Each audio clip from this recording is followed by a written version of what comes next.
Get in the cart. Right at us. The best in the business, Roger Cleveland. Can't wait to get back to Chicago in this one. This is Party of Four, a Mistwood Golf Club podcast. Welcome to the Party of Four. I'm Ben Hutchison alongside Andy Michelson. Howdy. Hello. It feels like we flipped the switch completely from soggy Northwest, Pacific Northwest, to summertime in Chicago. Yeah, it's alive and well. We have, one day of possible rain in the next 2 weeks. I mean, it's going to be absolutely gorgeous out here. 70 degrees. It's like 70 degrees and no wind. You know what you call that in the golf biz? CR weather. It's course record weather. Course record weather. CR weather. Well, at least this is what us pros call it, CR weather. I mean, the flags are laying down. It's not quite hot enough to like really draw out the golf course. CR weather. So does that mean you guys are going to keep kind of sneak out there at that 4 p.m.? Probably. We're super busy right now. I really want to go. Give it a shot, though. It is total CR weather right now. Well, it's good to see people on the golf course as far as being busy, because we did miss out because of a lot of rain, but busy with your own other parts of your job as well. Yeah, we've got Junior League tonight. Tonight's the first night of Junior League. We've got Junior Clinics starting next week. We've got a whole lot of stuff. Chipping clinics. So we're just finding so many ways to get people better at this game. These are all good problems to have. All great problems to have. Golf's alive and well. It's exciting. It's taxing at times, but this is a great time of year. And not even to mention what Chris Iriarty's doing on Wednesday nights with Sunshine Through Golf, the CDGA and the Northern Will County Special Recreation Association coming out here every Wednesday and having those kids out. It's awesome to see those smiles. And I actually did a little story on that, and that'll be on our socials soon. So cool. Yeah, he's amazing at that. He's got such a level of patience. He's been working with them for I think pretty close to 10 years now, at least since I've been back in Mistwood for the last 8. And it's just something he's taken upon himself. I mean, what a giving, caring person to do that on a weekly basis. And it's definitely a challenge, but Chris does a good job of organizing it. And honestly, there are relationships there, and you show it in your piece a little bit. There are relationships there that have been there from when, some of these people or kids were little, all the way up through this program, and how golf has really helped them socially, mentally, physically, all those great things. Absolutely. So that's one of the fun things we do here. I feel like we have all these other events coming up in June. You talked about just June being a busy month. Member guest is coming up in June. This is outing season. This is when outing season is for everybody in the golf biz. We've got June, July, August is always outing season. Yeah, it's just nuts. And then we got Stars and Stripes next month. We open the registration today, so that should fill up basically in the next 5 minutes, I'm guessing. So that's an exciting event for us. One of our favorites to run every year. So yeah, it's really quite busy out here. But I'll tell you what, we have a lot of days, outside of some of the traditional like outing Mondays. There's a lot of days wide open schedules. So people have plenty of availability to be able to come out and enjoy the great weather. People will be asking if you'll jump back into the dunk tank this year for Stars and Stripes. Kind of depends on the weather. Like if it's above 75 degrees, I welcome it. If it's below it, no dice. I really don't like it.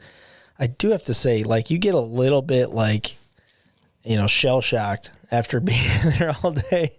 You go down, maybe a couple of 100 times. It tends to wear you out a little bit. So if we could find an alternative as a staff to maybe still bring that level of fun and not do a dunk tank, I'd be welcome to it. I actually like that. I feel like that's a good challenge to put out there. Or if anyone listening has an idea, what should we do that's entertaining but doesn't mean Andy has to get dunked 200 times, let us know. That sounds like a great idea. I did it twice at a birthday party one time, and I was exhausted. And the water going up your nose, I know, like, you plug your nose, whatever, but, like, I just didn't enjoy it. So for you to do that, I've always been just amazed that you can handle that. Dude, I'm telling you, like, for a day after that, you feel completely out of it. I don't know if it's like water's getting in places where it doesn't normally get, but man, it like throws off your equilibrium. It's kind of crazy. All right, so quick point of homework. PGA Championship. I hate homework. Go ahead. I mean, this is more of a review session at this point. But the only thing is that I had Will Zalatoris winning the PGA Championship. Okay, And now I get it. We bring up old events. Got it. Could have won it, but he didn't. That's all. I just want to let you know that my pick, he did pretty well. It didn't work out. Nice job, Justin Thomas. Just think if Zalatoris could putt. Like, he would have, like, Tiger dominance. It's tough to watch. Yeah. It is. Those short ones where he lines it up. Have you seen the close-up video? He lines it up on the toe and then, like, reroutes it just to try and find the center of the face. Oh, I saw some of those hiccups. I didn't like that. It's like... It made me uncomfortable. It's as bad as Billy Mayfair back in the day. Like, it's not good. It's not sustainable.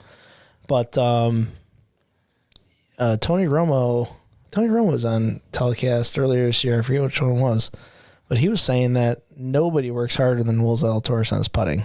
Okay. And I think he probably needs to change his routine if this is what hard work becomes. Because, I mean, I have a lot of demons, but, man, those are some sick demons. Yeah, well... In his stroke. But the crazy thing was, first two days, inside of 15 feet, he was number one. Mm-hmm. Makes no sense. Golf's a weird game. You're telling me. Well, that was more of a segue into talking about the newer developments about the Michelob Ultra guy. Many of you that watched the tournament or on social media may have seen the gentleman standing behind Tiger, and the entire gallery, maybe 2 or 3 people don't have their phones up, but this guy's just holding his beer, looking content as possible. So his name's Mark Raditic, and so what happened was then Michelob Ultra made an ad and put it on their social, and it's like, you got to just live in the moment, don't live behind the camera ultimately. And then they found him, and there's T-shirts and hats for sale now. Like, they're just going all in on this because, I mean, look, this guy was just enjoying the moment. So he got his $18 back for that beer? The $18 beers. Yes, I think he did. But that's the thing. He was quoted, and he said that he was promised, I think, copious amounts of beer by Michelob Ultra. I don't know if that's their payment, or they'll say, hey, we'll give you a hat, a T-shirt, maybe a box of them, and copious amounts of beer. I don't know. I mean, dude, you walk into a supermarket with like this like Michelob Ultra gold card. Yeah. Lay it down. It's like the golden ticket. Just 4 cases would be great. Perfect. I'm having a barbecue today. But no, I saw the story. I saw the picture. I saw the videos that they put out. It speaks to a bigger thing, and that is being in the moment, living in the moment. I know my wife would say, hey, put the phone down for a second. Like, let's be present. Let's live in the moment. You would have had your phone out. I would have had my phone out. She's absolutely right. I would have had my phone out too. So in going to tournaments for decades now and seeing that, thinking back to like 2000, the way we watched golf tournaments, it's just completely different. I kind of miss it. You know what's kind of weird though is like how I utilize social media might be a little bit different than how you do. Actually, sometimes I'll post those things to have that memory just because I know it'll stay there forever. Like if I change phones or something happens, like it's there, right? I don't know if it's not living in the moment because I still remember those moments, but it's nice to have that phone as a supplement. But you're totally right. Like, I think there's something to that. Like that guy probably had more fun watching that shot than the other 2,000 people did holding their phone right behind it. And he knew he'd be on camera standing right behind Tiger Woods, so he's like, they'll document this for me. So he turned the label, so you could definitely see the Michelob Ultra label. It was smart.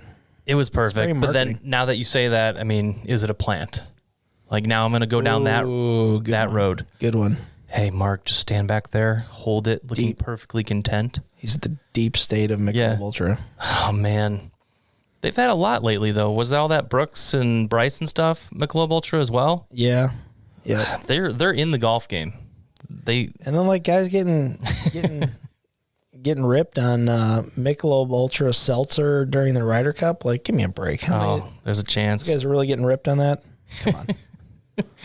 Oh, man. So that was fun. That was a fun little enjoyable thing to see. But the news this week is completely all around the LIV Golf Tour. The LIV Golf boys. I don't know. They're calling them a bunch of different things right now. Let's go over real quick as we get into this, get a couple comments. The main guys that we see on that list, the highest world ranking is Dustin Johnson. Yeah. I don't really have all the other rankings with it, but we got Sergio Garcia, Martin Keimer, Ian Poulter, Taylor Gooch, Graham McDowell, Charles Schwartzel, Kevin Na, Hudson Swafford, Matt Jones. We got Louis Oosthuizen on there. And So there's 3 on that list. Lee Westwood. Okay, so outside DJ, let's just take away Mr. Obvious. DJ news was crazy. That surprised the heck out of anybody. Yeah. I actually thought it was going to be Brooks Koepka, not Chase Koepka. Yeah, But I think what he's doing is he's dangling Chase out there to be like the sacrificial lamb. Like, if it's not the big disaster PR-wise that everyone thinks it is, I think then you'll see Brooks hop right onto that tour. A few of the names that really surprised me. Taylor Gooch is a phenomenal ball striker, kind of an up-and-coming player on the PGA Tour. It really, really surprised me to see him in that field. And again, I'm talking in total golf nerddom. Hudson Swafford's another guy who has really kind of starting to make his name for himself as a consistent player on the PGA Tour. Those two. Who was my third? Third was Matt Jones. Matt Jones. The dude's won on tour a few times. He's kind of got a staple on tour. He lives in South Florida now. He's an Australian guy, but lives in South Florida. Like, he's part of that tour scene. So why is he playing in it? And I don't quite understand it. So I have that. He won the 2021 Honda Classic. Matt Jones did. So his quote, what he said about this when asked was, I ran over everything with all my people on my team and came to the conclusion that it was a good choice for me for business aspect, for family aspect, and hopefully for the future of golf to grow the game. He said he played in multiple events and received a signing bonus. I like the team aspect. Him and Swafford actually said that. They both like the team aspect of things. 3-day events, 48-man field, shotgun playing, all the same time, same weather, which in golf is a big deal. Yep. And then the schedule is great for me with 3 kids, 3 young girls. I want to be around as a dad. I mean, I've been out here 15 years. I missed a lot of what goes on in the kid's life. I was raised with a mom and dad that were always there for me. They were there at every sporting event, every schooling event, and that's something I'd like to try to do for my kids. So here's the PR disaster. Why this tour could have done it that way to start.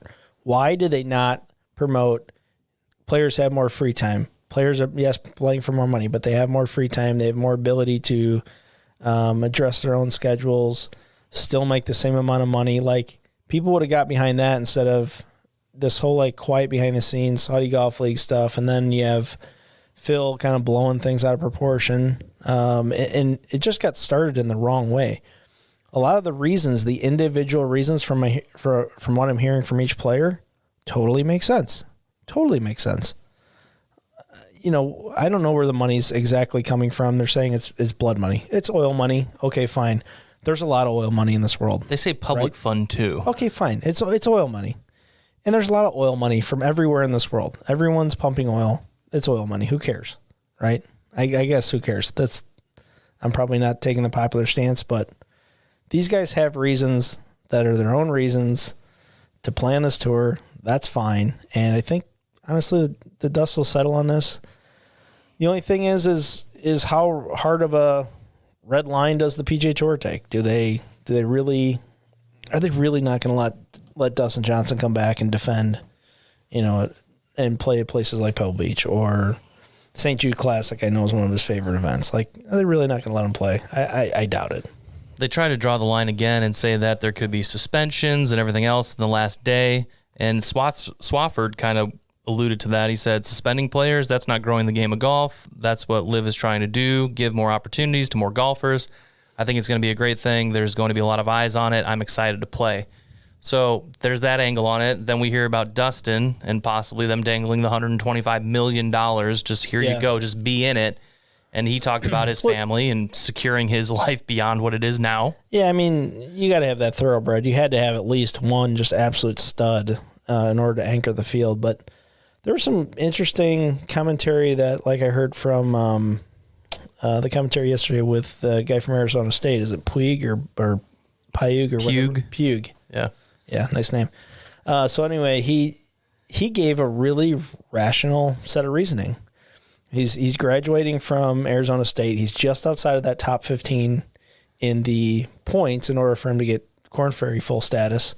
So his thought was, if he plays on this LIV tour and actually accumulates world ranking points, it could actually allow him to be able to have an easier go of things when he actually graduates. He's only a junior right now at Arizona State, but he decided to go into that field and maybe other fields in order to kind of help his possible world rankings along or get invites to future events that he wouldn't normally have the opportunity to because he's outside the top 15 in the country for college golf. So is he done with college then? No, golf-wise? He's Or does he playing as an lose amateur. his amateur status? He's playing as an amateur. That's what I didn't know.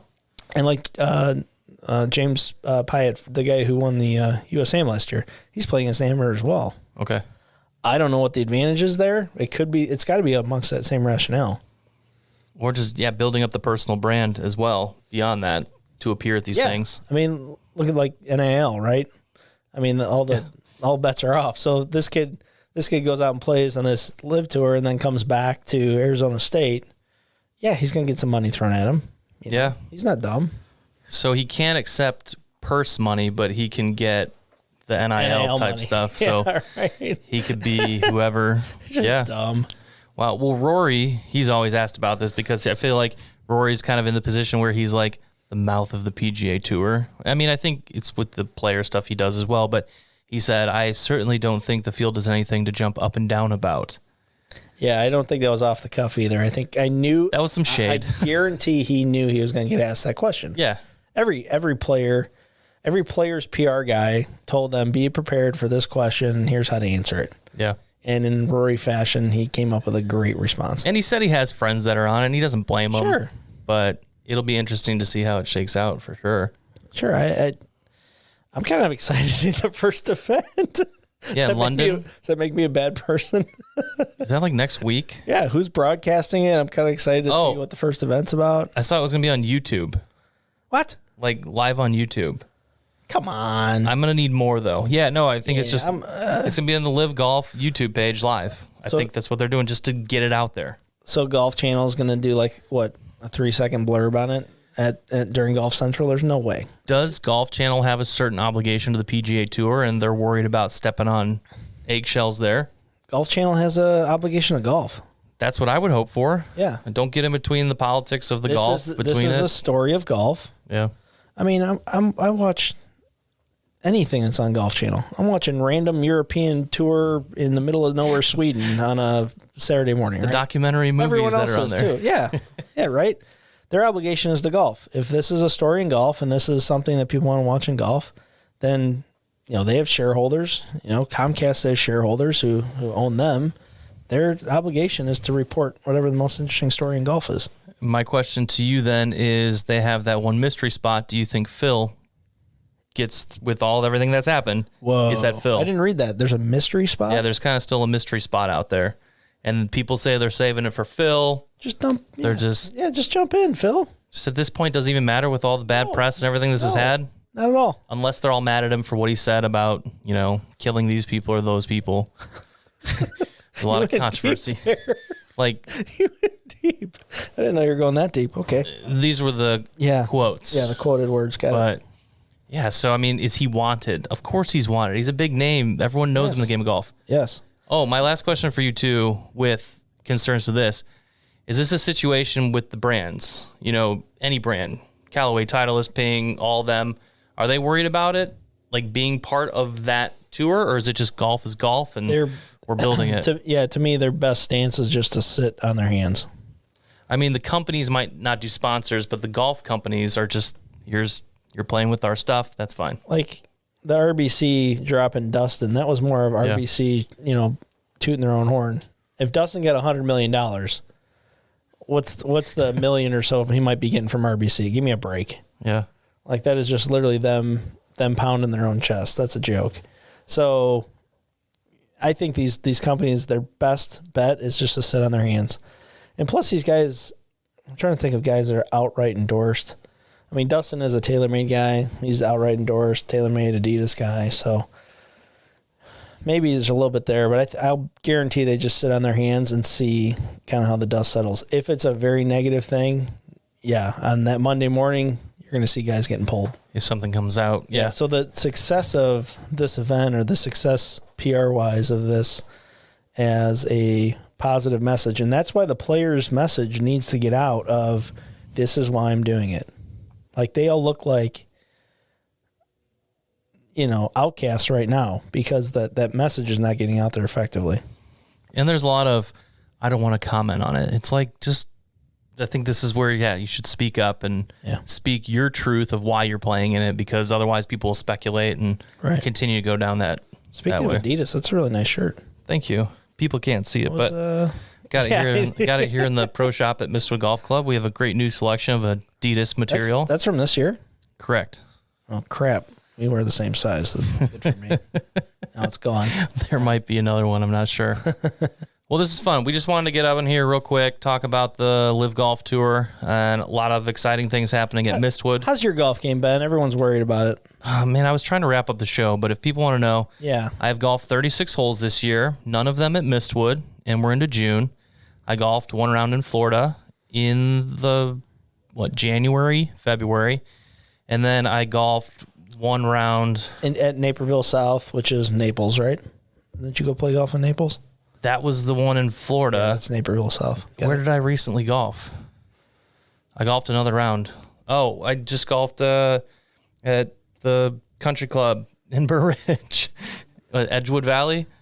Oh, fancy. It was very nice. You're fancy. It was an outing. Yeah, I was fancy. I forgot the name of it. I kept wanting to say Evergreen Valley, but no. That was a great outing, support outing, and had to do it. Great little track over there. Lots of trees. It's the complete opposite of Mistwood. Yeah, that's an old traditional. That's a great golf course. Yeah. So to answer your question, Andy, I haven't played. I went to your clinic for about 4 minutes and worked on some short game. You should have stayed. I had to work, man. Had to work. Well, we're doing it from 8 to 12 tomorrow, so you can hop right back in. Okay. That sounds good. So what Andy's trying to do is encourage me to get out and golf, enjoy the weather, and we should probably encourage you guys to get out and enjoy the weather. Come see us at Mistwood because it's going to be a fun summer. Can't wait to see you out here. All right, we'll talk to you guys next time, maybe a couple weeks. We'll really try hard to get a guest on that show. How about that? That sounds great. All right, we'll see you guys then. Get in the cart. Right at us. The best in the business, Roger Cleveland. Can't wait to get back to Chicago in this week. This is Party of Four, a Mistwood Golf Club podcast.